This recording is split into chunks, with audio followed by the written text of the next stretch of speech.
Hello everybody, welcome back to American Textbook Reading. I'm Brian Stuart and we are studying Social Studies Book 3, Unit 7 today. And Unit 7 is about the first Americans. In this unit, we will discover who were the first people in America. And we'll also take a look at a famous Native American woman. So, interesting lesson ahead. Let's get started with the vocabulary. Okay, our first vocabulary word is history. History. Now, some people like to make a joke, or maybe it's a kind of an observation, I guess. His story.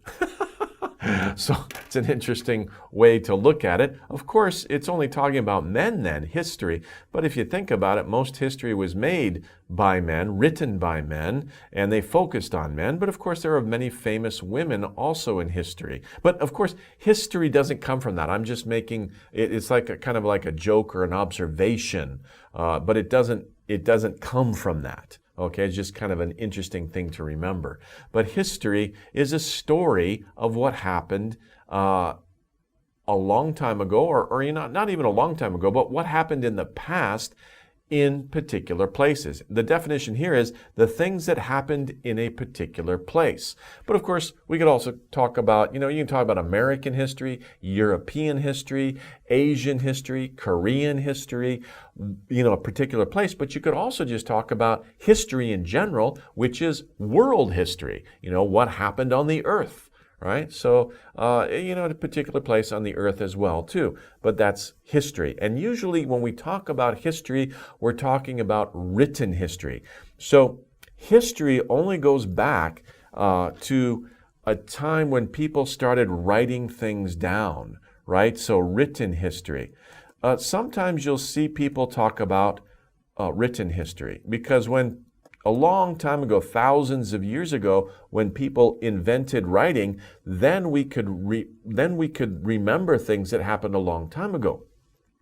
How did people know what happened before reading? Well, they told stories. But if you tell a story many times, that story changes and it's not very reliable. It's not very accurate. But when you write it down, still it's not 100% accurate, but at least it's more accurate because it doesn't change if you go to the original source that was written 100 years ago, 500 years ago, 2,000 years ago. It's still the original source. It's not 100% accurate, but it's more accurate than just telling stories for many generations. Now, the reason I'm saying that is because sometimes you hear people talk about prehistory. And basically, it's an interesting word. It means before history, although it's not really true. I mean, it still happens, so it's history. But when they say prehistory, they're talking about what happened before people knew how to write, and they call that prehistory, prehistoric. So when we talk about cave people living in caves, and they didn't have written records, we call that prehistoric times. So kind of interesting idea or fact about the word history. Okay, let's continue. Native. A native is a person who has lived in an area since birth. If you were born in Korea and you've lived in Korea since you were born, you are a native in Korea. If you move to China, you're not a native in China, right? Then you become a foreigner or immigrant, right? You're not a native in China. You're a native in Korea. Same thing if you were born in France. You are a native of France. So natives are people who live in the certain area. They're like the original inhabitants. Of course, when people were exploring and going all over the world, they were not natives. They were explorers. They were leaving their home country and traveling to different countries. And who did they meet? Well, of course, they met natives in those countries that they visited. So that's usually what native means. Bark. What is bark? It doesn't mean a sound a dog makes, although that's true. In English, we say dog barks, woof, woof, right? That's a bark. But this is a different kind of bark. Bark is the tough outer covering of a tree, right? So if you see a tree in the forest, right, and you touch it, it has a hard covering that protects the inside from insects, from the rain, from the weather, from the sun, so that the water inside the tree doesn't evaporate. But we call that bark. And some trees you can peel the bark off. It's a hard covering. Okay, it's tough. They say it's tough. Tough here means hard or strong. Tough is hard or strong. So somebody who's tough is hard and strong. Okay, bark. Canoe. A canoe, and we have a good picture of a canoe. A canoe is a narrow, open boat that is moved by a paddle. They're very easy to turn. They turn very quickly, and they're very easy to move because they're small, and you can just use a paddle. Another word for paddle is oar, but oar is a little bit different. An oar is kind of like, a long piece of wood with a blade on the end, and usually you have two oars, and you move your boat like this. But a paddle is just one oar, and we call it a paddle, and it's light, and you can do this for a very long time to make your canoe go through the water.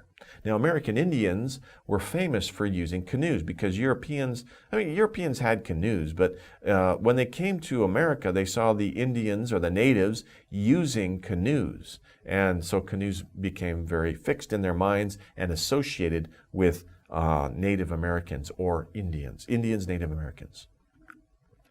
Buffalo. Now that's an interesting picture of a buffalo. A buffalo is a kind of animal that looks like a large cow with horns. The reason I said that this is an interesting picture is because this looks like the Asian type of buffalo. I think it's also called a water buffalo, but it's not the kind of buffalo that we see in America. Oops, sorry, buffalo, not a. Buffalo. I switched those around. Okay, buffalo.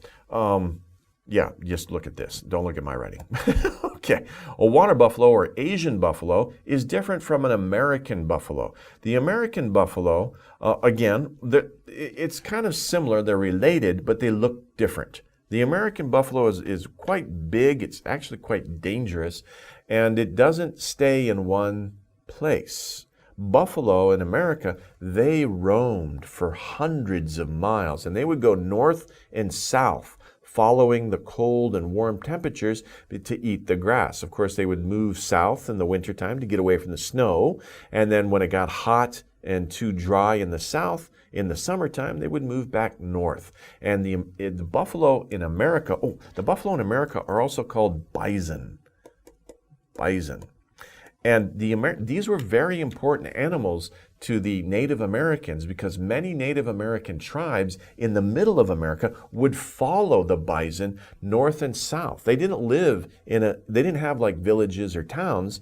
They were travelers. They traveled all their life and they followed the animals because they got food from the animals. They used the animals' hide, the skin, for clothing and for shelter. They made tents out of them. They used the bones to make many different types of tools and even arrowheads, sharp parts of the arrow that they would shoot to kill other buffaloes. So bison were very important to the Native Americans who lived in the Midwest of America, the middle of America, a very wide area up and down the area north and south, going north and south. So it looked like a large cow with horns, but they are not cows. Cows are kind of peaceful. Bison can be very dangerous. If you go to America and you go to a national park like Yellowstone National Park, you can see many bison. And they're also called buffalo. Be careful. Don't get out of your car. Don't go up and try to pet them. That's very dangerous. Don't do that. Right? Stay in your car. Okay? Usually they won't bother you, but you don't want to be out of your car if they run at you. Yeah, that's not good. Okay, anyway. Here we have a video, and this is a video of looks like a water buffalo. This is not an American bison. This is not that type of buffalo. This is more like it looks like more a peaceful, more domesticated type of buffalo. Okay, that's a water buffalo. Okay, so yeah, let's continue. Hide. Now, like I said before, the bison were very important to the American Indians because the American Indians would hunt the bison, kill them, and they didn't just eat the meat for food, they would take the skin of the bison, and of course it has a lot of hair on it, fur, what we call fur, and it's very warm. And so they would use, we call the skin and the fur together, the skin and the fur, we call that a hide, right? And it's just basically the skin of an animal, but it also has hair, fur, we call that fur, F-U-R. Fur is hair that grows really closely together. This is not fur, this is hair, but I have a lot of hair. Anyway, it's not fur.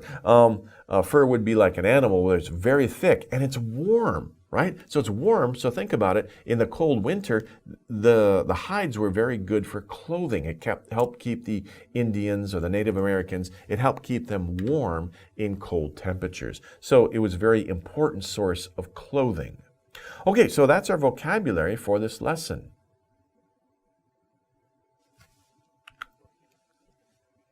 Okay, let's take a look at the main ideas in this lesson. The first main idea is, I've been talking about Native Americans, and please understand that Native Americans are not all the same, right?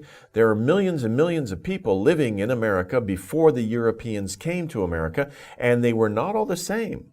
Right? There were many different groups, and each group had their own languages, their own culture, their own way of life. Right? There are many different types of lives. I told you a little bit about the middle of America, the Native Americans living there. They were called the Plains Indians. But you also had Indians living on the East Coast. They didn't follow buffalo. They did have villages. They did have towns.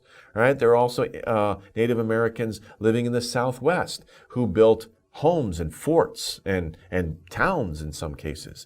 So there are many different types of groups. And we call those groups actually, usually we call those tribes. Now, in this special case, so a tribe or tribes are native people who are living together in a certain area.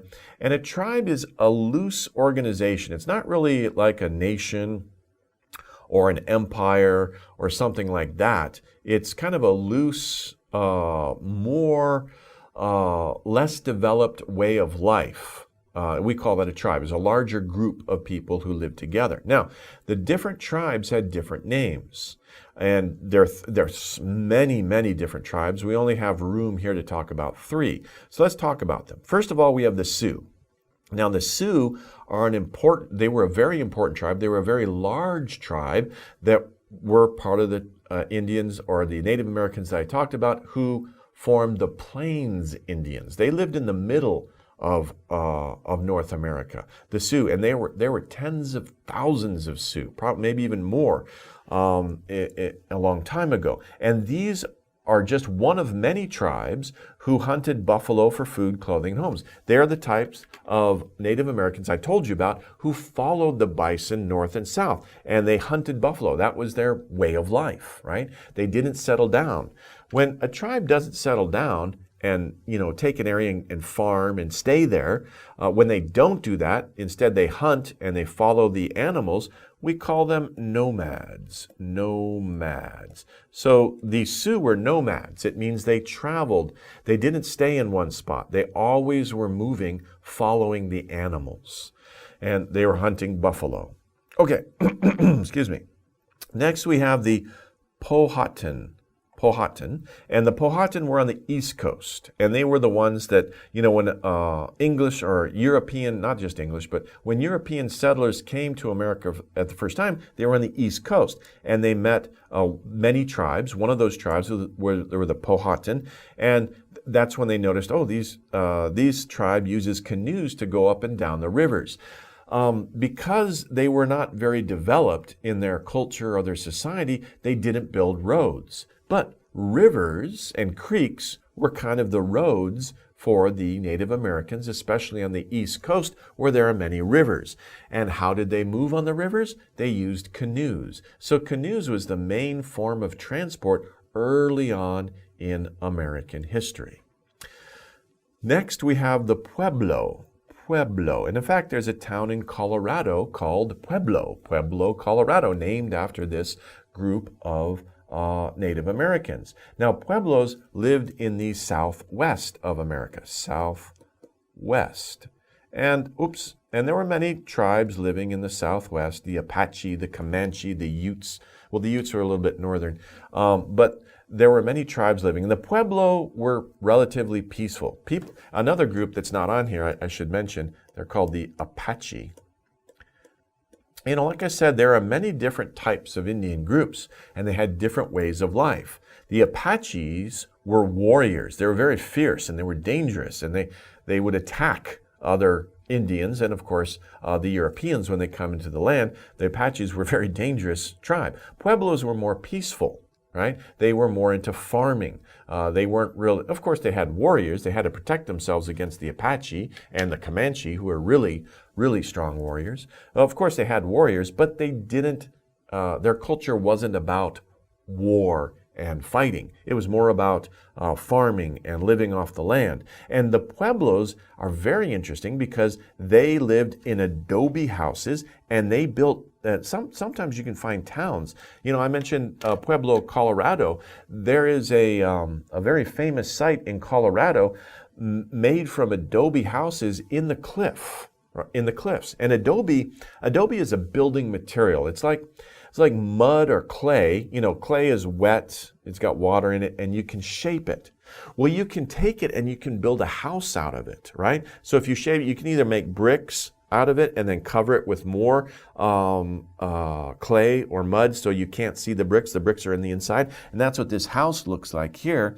But they're very strong, and they last for hundreds and hundreds of years. So we can see remains of towns that were built by the Pueblo and other types of Indian tribes that were also similar to the Pueblo. Adobe homes, villages, and towns in the American Southwest that are still standing, and you can go to them. Many of them are national parks now. They're historic spots, very important places, not to be developed, to be preserved. And they're made out of adobe. And adobe is a strong material. It's very thick, so inside it's cool. And in the Southwest in America, it's very hot and dry. But inside of these houses, even on a hot day, you could stay cool because the walls are very thick and they keep the inside cool. So interesting. So America's history started with Native Americans, right? Native Americans, many Native American groups lived in the different parts of the U.S. long ago. It's not just the U.S., but all of the Americas. Now, I'm not a very good artist, but imagine the eastern end of Russia, right? So this is Russia, and this is Alaska, right? Again, I'm not a good artist, so please understand. It's California, Mexico, and South America, maybe? Okay, sorry. And this is, wow, yeah, I'm a terrible artist. This is supposed to be Florida, but it's too big. Anyway, this is America. But the Indians actually came over from Asia tens of thousands of years ago because it was very cold and this area was covered with ice. So tens of thousands of years ago, people, prehistoric people, came over from Asia, crossed over the ice into Alaska. They must have been very tough people. And they didn't just go to America, they spread out, right? And they went through America, they went all the way down to the southern tip of South America, and they spread out over America and Central America, although that's a horrible map, sorry about that. But you get the idea. This is where the Native Americans came from, and tens of thousands of years ago, actually prehistory, because we don't have any written records of this. We can only find it out by studying the remains of what they left behind. So as they moved out, of course, they formed many different groups, many different tribes, not just through America, not just through the U.S., but all through the Americas, North America, Central America, South America. All of these people immigrated from Asia tens of thousands of years ago, okay? And they were the first Americans. Okay, interesting. Okay, so those are the different tribes of America, or the Americas. Let's take a look at one famous Native American in American history. And her name was Sacagawea, right? When the first time I saw this name, I was like, oh my gosh, how do you pronounce that? But it's Sacagawea. Sacagawea. She was a Native American heroine. Heroine is a female hero. I-N-E means female. But she was a hero, right? She was a hero. She was a heroine because she was a female. Sacagawea was a Shoshone, again, another tribe. The Shoshone lived northern West America. Now, why is she famous? Because in 1803, Lewis and Clark, they are American heroes. They are explorers. And Thomas Jefferson, I don't know, do you know Thomas Jefferson? He was the third American president. He bought a big part of Central America from France. France needed the money for wars that they were fighting, and France didn't really control the central part of America, but they had many like little forts, and they had a lot of French traders. They had a trading network where they would trade furs, and it was very profitable, but they kind of controlled the area of Louisiana. Now, Louisiana is a state in America that's in the southern part, and the very famous city is New Orleans, where the Mississippi River comes and goes into the ocean. That's where New Orleans is. And New Orleans has a special name. It's a French name because the French were there first, not the English. So New Orleans is in Louisiana, but the French controlled, or they had forts of much, not just in Louisiana, modern day Louisiana, but all the way up, all the way to the Canadian border, right? There's many states now there that are not called Louisiana, but that whole territory was called Louisiana. And Thomas Jefferson bought it from France for $15 million. Now, maybe nowadays that doesn't sound like a lot of money, right? But in those days, that was a lot of money. $15 million. France needed that money to pay for their wars. And they didn't really have tight control of the land anyway. So after Thomas Jefferson bought the land, he said, well, we need to know what we bought. So he sent two former military commanders or officers, Lewis and Clark, to take other men and have an expedition to go explore the land. And especially they were looking for a water passage to the Pacific Ocean. There was none. But for many hundreds of years, people thought, oh, if there was a water passage, it would be very easy to move goods to the Pacific Ocean. So Lewis and Clark were looking for that. And they were exploring the Louisiana Territory, but in the northern part, and their mission was to go to the Pacific Ocean and find the rivers, right?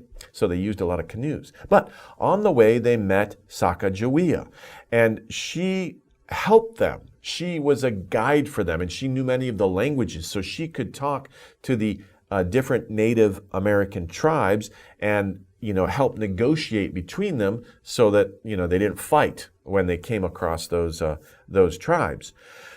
So she helped the explorers find food and also talk to other Native Americans, and she has a special place in American history because without her, Lewis and Clark probably would not have been successful. And Lewis and Clark are very famous characters in American history. And many towns and places, rivers, well, I don't know about rivers, but many places are named after Lewis and Clark, or just Lewis or Clark, or maybe together. Okay, so Lewis and Clark were famous explorers in America, and they were helped by Sacagawea. Okay, so those are the main ideas. Next, let's take a look at the reading passage, okay? Okay, let's go over the history of America with the first Americans. As usual, just read along with me or read along in your mind to practice pronunciation, and let's focus on the key words from the vocabulary. Are you ready? Let's begin. The history of America started with Native Americans. They were the first Americans. Native Americans lived by using natural resources from the land. There were many kinds of Native Americans, and they showed interesting differences. Powhatan people used bark to make their canoes, and they used clay to make pots to store water and food. Sioux people lived in soft houses made from buffalo hides, while Pueblo people lived in homes made of hard brick called adobe. That's a good picture. It's a very typical picture of southwestern architecture. Okay. The next people to come to America were English settlers. They traded goods with the Native Americans. They had complex relationships with the Native Americans, and there were sometimes quarrels between them. Complex relationships means many different kinds of relationships. Some were friendly, some not so friendly. They had quarrels between them. Quarrel means small argument, but sometimes it was war, and sometimes they killed each other. Okay, so there were sometimes quarrels between them. That's okay. Continue. The last arrivals to America were people from all over the world. This makes the United States a very special country, which is true. There are many different types of people from America. Americans can be from all over the world. If you just move to America, you become a citizen of America, you could be from anywhere in the world. So it's kind of interesting. The first people in America were Asians coming over the ice bridge and down into America. Then later English and European, English, French, German, Spanish were the main groups, but other groups also came as well. And nowadays, many people from all over the world come to America. So it has a history of many different peoples. Okay, well, that's the reading passage. Let's take a look at how the information in the reading passage is organized.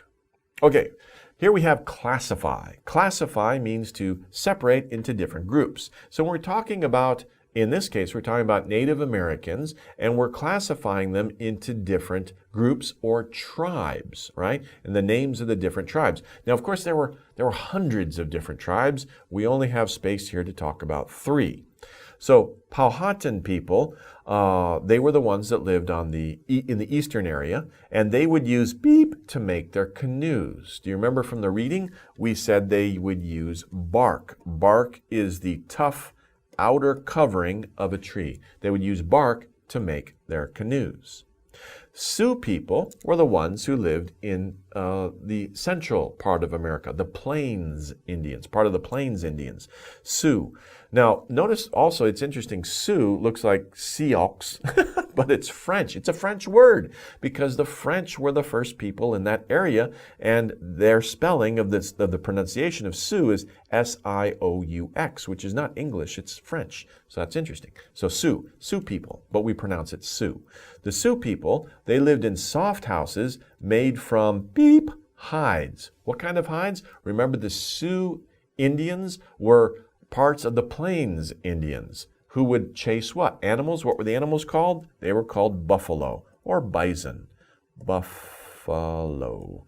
Buffalo were very important to them, and they would use their materials for food, tools, and clothing, and also to make tents, soft houses, tents. Pueblo people, southwestern America, Arizona, nowadays Arizona, New Mexico, Colorado, Utah. Pueblo people lived in homes made of what? It's called adobe, made of hard bricks. Hard bricks. Whoops, that's 2 words, okay? So there's a space here. Hard, and that's a D. Hard bricks. So Pueblo people lived in homes made of hard bricks called adobe. And that's a very distinct, it's very recognizable type of architecture. We saw a good picture of that. If you go to New Mexico, Santa Fe has a lot of adobe houses. Colorado has a lot of old adobe houses made by Pueblo Indians and other Indian tribes.